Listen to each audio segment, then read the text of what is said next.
Urban FM 104.5. Urban FM 104.5. Vous êtes sur les 104.5 Urban FM, la station urbaine. On est avec Jean-Paul. Jean-Paul, bonjour. Bonjour la fraîche. Comment tu vas ce matin? Ça va très bien. Tu as passé un bon week-end? Surtout en famille, pour régler certains détails concernant des événements que l'on aura cette semaine. D'accord, ok. Les événements des vacances aussi? Non, c'est des décès en fait. Ah d'accord, Ouais. ok. Alors, l'actualité internationale nous emmène où ce matin? On va revenir au Mali, où surtout sur l'annonce qui avait été faite le 16 mai dernier par le porte-parole Abdoulaye Maïga du gouvernement, Abdoulaye Maïga, cette annonce dans laquelle il disait que le gouvernement d'Assimi Goïta, la junte d'Assimi Goïta, avait déjoué une tentative de coup d'État dans la nuit du 11 au 12 mai dernier. Alors, même si l'on n'en sait pas plus sur d'abord les identités des auteurs de ce coup d'État, on sait que c'est un groupe d'officiers et de sous-officiers de l'armée régulière malienne qui aurait tenté ce coup d'État, et que ces derniers sont déjà aux arrêts et sont à la disposition de la justice malienne. Ce que l'on a aussi appris, c'est que selon toujours le porte-parole Abdoulaye Maïga, une puissance étrangère serait derrière cette tentative de coup d'État-là. Même s'il n'a pas cité la puissance étrangère, évidemment, tous les regards sont tournés du côté de la France, parce que l'on sait que depuis l'arrivée au pouvoir de la junte militaire d'Assimi Goïta, les relations de Paris et Bamako se sont fortement dégradées au point où dernièrement, on a eu d'abord une espèce d'escalade entre l'expulsion de l'ambassadeur français à Bamako, puis on a eu en quelque sorte le départ l'annonce unilatérale faite par la France de retirer ses troupes du Mali en raison de la présence de troupes russes. Enfin, ils parlent de mercenaires de Wagner, alors que les Russes et les Maliens soutiennent que ce sont des coopérants techniques russes qui sont sur le terrain. Ensuite, on est passé à la remise en cause des accords militaires de défense de la part de Bamako, et Bamako a donc demandé de les abolir parce qu'évidemment, Paris a rompu sa part du contrat. Et enfin, on est passé dernièrement à la sortie du G5 Sahel, toujours par les autorités maliennes, parce qu'elles estiment qu'elles devaient évidemment, depuis le mois de février, j'en avais parlé ici, assumer la présidence tournante de cette organisation qui avait été mise en place avec le soutien de Paris dans le cadre de la lutte contre le djihadisme, contre la menace islamiste dans cette région du G5 Sahel. Donc tout ça fait qu'aujourd'hui, évidemment, lorsque l'on regarde les relations, elles sont plus qu'exécrables.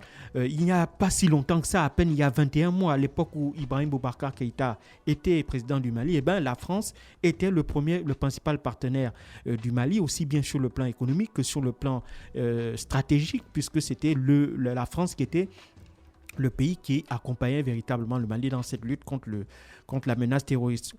Or, 21 mois plus tard, évidemment, beaucoup d'eau ont coulé sous les ponts, comme on dirait, et cette époque est, semble-t-il, résolue. Alors, que va faire le gouvernement d'Assimi Goïta? Pour le moment, lorsque l'on écoute les propos d'Abdoulaye Diop, donc le ministre des Affaires étrangères, qui, lors d'une conférence de presse conjointe qu'il avait menée avec son homologue russe Sergei Lavrov dans le cadre d'une visite d'une forte délégation malienne en Russie, le ministre des Affaires étrangères malien avait annoncé qu'ils sont un peu habitués et ils s'y attendaient en quelque sorte à ce qui est de la part de ceux qui ne veulent pas que le Mali suivre sa destinée, c'est-à-dire prendre en main véritablement son destin. Ils ne sont pas étonnés qu'il y ait des forces comme ça qui puissent tenter par tous les moyens possibles de les empêcher et de ramener, si tu veux, le Mali à une époque qui semble à leurs yeux déjà révolue et dont la page est déjà tournée. Alors maintenant, on va rester toujours vigilant sur la suite de cet événement, déjà en savoir un peu plus sur les auteurs de ce coup d'État, quelles étaient les motivations qui les avaient amenés à renverser ceux qui ont renversé Ibrahim Boubacar Keïta, et surtout de quel soutien ils ont eu de la part d'une puissance étrangère, de quelle puissance étrangère s'agit-il et de quel type de soutien est-ce qu'ils espéraient bénéficier au cas où leur tentative de coup d'État aurait réussi. Donc tout ça reste des questions en suspens. Et derrière aussi, le fait qu'il y ait cette tentative de coup d'État amène aussi à se poser d'autres questions concernant l'armée malienne en elle-même. Est-ce que tous les officiers, sous-officiers soutiennent encore la junte, ou bien est-ce qu'il y a des espèces d'opposition à l'intérieur de l'armée? Est-ce qu'il y a des... je ne sais pas si on peut parler ainsi. Est-ce qu'il y a des courants, par exemple, au sein de l'armée malienne? Est-ce qu'il y en a qui regrettent ce départ, cette rupture avec la France? Ou est-ce qu'il y en a qui regrettent ce rapprochement avec la Russie? Donc tout ça, ce sont des questions, évidemment, que cette tentative de coup d'État-là ne peut que susciter. Maintenant, on espère que dans les mois, dans les semaines ou les mois à venir, on en saura un peu plus. Mais ce qui est clair, c'est que, évidemment, la situation est particulièrement... je ne dirais pas qu'elle est difficile, mais évidemment, on voit que les choses ne sont pas aussi simples que ça pour le gouvernement, parce qu'il doit à la fois faire face à une menace extérieure, parce qu'il ne faut pas l'oublier, le Mali est sous embargo de la CEDEAO, le Mali est sorti du G5 Sahel, les relations aussi avec certains voisins ne sont pas bonnes, les relations avec la Côte d'Ivoire par exemple, ou les relations avec le Niger qui accuse le Mali du fait de sa rupture des accords de défense avec la France, d'avoir en quelque sorte un peu fragilisé, si tu veux, toute la politique sécuritaire qu'on avait mis en place là. Et le fait que le Mali sorte du commandement intégré du G5 Sahel fait qu'aujourd'hui, ni les forces françaises, ni les autres forces du G5 Sahel ne pourraient être en capacité d'intervenir si les groupes djihadistes traversent la frontière et vont au Mali. Et donc, ils se disent que de ce fait-là, le Mali fragilise parce qu'ils ne pourront pas intervenir au Mali, et ils sous-entendent aussi en quelque sorte que le Mali n'a toujours pas la capacité de sécuriser sa frontière à ce niveau-là, ce que les autorités maliennes réfutent totalement, puisque régulièrement, selon la presse gouvernementale, des victoires s'enchaînent et ils disent avoir repris petit à petit le contrôle de la frontière. Mais il faut savoir que c'est une frontière qui est très vaste et c'est une zone qui est particulièrement compliquée à gérer parce que au niveau de la zone des trois frontières entre le Mali, le Niger et le Burkina Faso, c'est trois États souverains différents et ces trois système de commandement militaire qui était différent. C'est la raison pour laquelle on avait créé le G5 Sahel. C'était pour harmoniser les méthodes, pour harmoniser les procédures, pour harmoniser les tactiques et les stratégies en vue d'essayer de contenir, voire juguler et anéantir la menace djihadiste. Or, le retrait du Mali donne un coup dur, un coup très rude au G5 Sahel parce que c'est l'un des pays où, évidemment, la menace djihadiste est la plus forte. Et donc, de ce point de vue-là, le Mali, en se retirant, fait un peu bande à part. Et ça complique un peu les choses pour les autres pays. Alors, on sait que le Tchad a essayé de se rapprocher du Mali pour essayer, en quelque sorte, de négocier ce retrait du G5 Sahel en donnant un certain nombre de garanties au Mali, mais je ne pense pas que les Maliens pourraient accepter, jugeraient que ces garanties-là soient suffisantes. En l'occurrence, par exemple, la garantie de ne pas diriger le G5 Sahel, alors que le principe, c'est que c'est une présidente tournante, aussi bien sur le plan politique que sur le plan militaire. Donc ça, évidemment, c'est quelque chose que les Maliens n'acceptent pas. Pour eux, c'est une forme de politisation du G5 Sahel, alors que son but premier est sécuritaire et donc de lutter contre la menace djihadiste. Et donc tout ça fait que, évidemment, ça jette un peu du trouble et ça dénote d'un avenir sombre pour le G5 Sahel.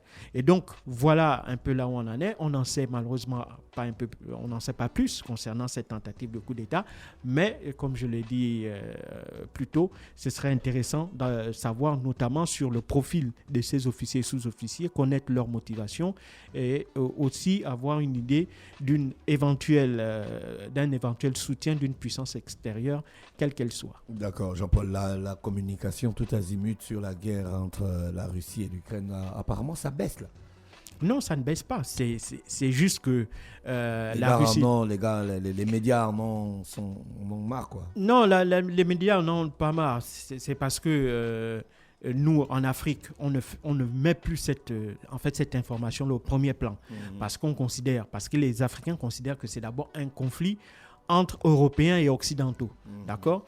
Donc ça, c'est la première chose. La deuxième chose, c'est que on commence aussi à découvrir un peu plus les réalités de cette guerre-là, les réalités politiques, c'est-à-dire que la Russie a décidé si tu veux, la Russie a décidé de mettre la pression sur les Occidentaux en attaquant l'Ukraine parce que depuis 20 ans, elle réclame un certain nombre de garanties pour sa sécurité. Notamment, on peut résumer en 2.1 le fait que l'OTAN ne puisse pas s'étendre vers l'Est. Et deuxièmement, qu'au niveau des frontières, des pays frontaliers avec la Russie, eh ben, que l'on n'y installe pas des bases militaires américaines. Parce qu'il faut bien comprendre, l'OTAN, on dit l'organisation du traité de l'Atlantique. Non, c'est une organisation dans laquelle un certain nombre de pays mettent leur sécurité sous la coupe des États-Unis d'Amérique. En fait, c'est ça le principe de l'OTAN. Et donc, en fait, c'est de la sous-traitance de la c'est sécurité. la sous-traitance de leur défense, en fait, au niveau des États-Unis.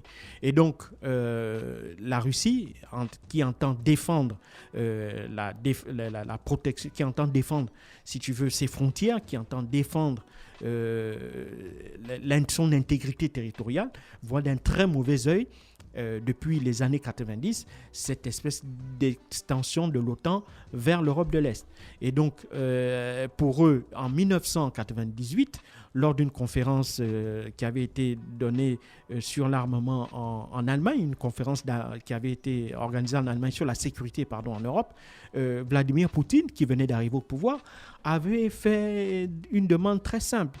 C'est-à-dire qu'il reconnaissait le fait que l'Union soviétique n'existait plus, mais que la nécessité de protéger la Russie, pour lui, restait une des priorités. Et à ce titre, il fallait donc définir des zones d'exclusion, si tu veux, de l'OTAN, dans des zones dans lesquelles ils estimaient qu'au nom de leur sécurité intérieure, ils ne pourraient pas admettre que ces pays-là entrent dans l'OTAN. C'est ainsi que grâce au principe de neutralité des pays tels que la Suède ou la Finlande surtout, tels que la Moldavie, tels que l'Ukraine, et surtout l'Ukraine, ces pays-là devaient être neutres. Alors le cas, évidemment maintenant la différence entre la Finlande par exemple et l'Ukraine, c'est que dans la Finlande, il n'y a pas de population russophone. Or en Ukraine, c'est un pays, pour ceux qui ne le savent pas, c'est un pays un peu hybride en réalité. Vous avez un tiers de population qui sont vraiment des autochtones, on peut dire comme ça, des vrais Ukrainiens. Et on a un tiers de population qui sont russophones, c'est-à-dire des Ukrainiens qui ont des origines russes. Et puis vous avez un tiers des Ukrainiens qui ont des mélanges un peu entre la Pologne, la Bulgarie et d'autres pays là de l'Europe de l'Est. Et en réalité, depuis 2014, la guerre qu'il y a à l'intérieur de l'Ukraine, c'est une guerre entre les Ukrainiens et les Ukrainiens russes. D'accord ? Il ne faut pas oublier que lorsqu'il y a eu jusqu'en 2014, lorsqu'il y a eu la révolution de Maïdan et lorsque le président Yanukovych a dû quitter le pouvoir précipitamment, Yanukovych était un Ukrainien russe, issu des populations russophones. Et donc, Poutine a vu cela comme un coup d'État. Et il faut reconnaître que à partir de là, la Russie n'a plus jamais reconnu les gouvernements successifs qui se sont succédés. Donc le gouvernement de Pietro Poroshenko et le gouvernement de Volodymyr Zelensky. Donc parce que pour lui, ce sont des gouvernements qui sont issus de la suite d'un processus constitutionnel qui est illégal. Et donc à ce sens, il ne reconnaît pas ces gouvernements-là.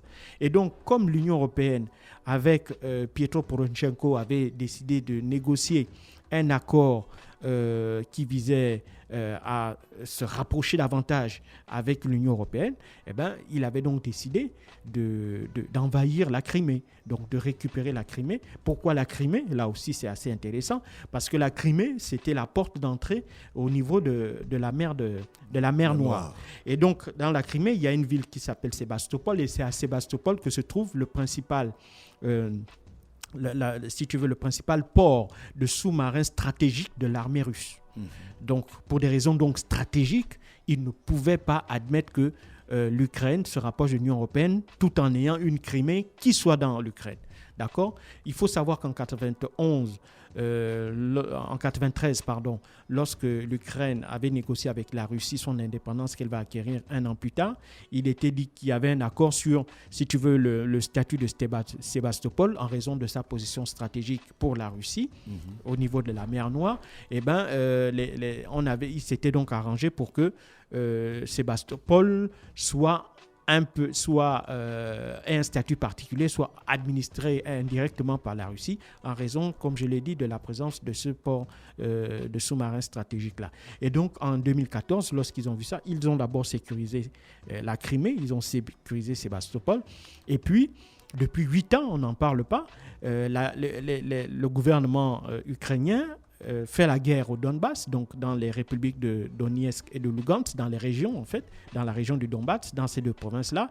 Et durant 8 ans, ça fait près de 90 000 morts. Ça, on n'en parle jamais. Il y a eu des exactions là-bas, il y a eu des crimes de guerre commis par l'Ukraine. Je ne dis pas que la Russie n'est pas exempte de tout reproche. Non, la Russie aussi a commis des crimes de guerre, mais les médias occidentaux font la part belle aux crimes de guerre commis par la Russie et minimisent, si tu veux, les crimes de guerre commis par les Ukrainiens, ce qui, semble-t-il, n'est pas journalistiquement bon. Donc, grosso modo, c'est ça.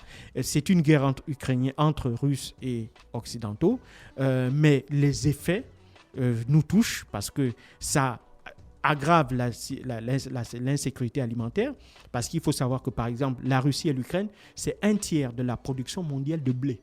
D'accord ? Et vous avez des pays comme l'Égypte, comme l'Algérie, comme la Turquie, comme les pays du Moyen-Orient, donc l'Arabie Saoudite, l'Iran, qui utilisaient principalement le blé ukrainien et le blé russe. Donc, du fait de la guerre, donc la Russie aussi, qui n'a pas beaucoup de débouchés portuaires, ne peut pour le moment pas acheminer, par exemple, son blé par la Crimée, parce qu'il y a la guerre. Et l'Ukraine aussi ne peut pas exporter son blé parce que la Russie maîtrise maintenant tout l'ensemble de l'Est et du Sud de l'Ukraine. Donc, aussi bien avec la prise de la ville de Mariupol, il contrôle aussi l'entrée dans la mer d'Azov. Donc, ce qui fait que l'Ukraine n'a plus de passage pour pouvoir exporter son blé. Et il faut savoir qu'au moment où nous parlons, il y a plus de 6 millions de tonnes de blé qui est en train de se gaspiller en Ukraine parce qu'il n'y a pas de débouché.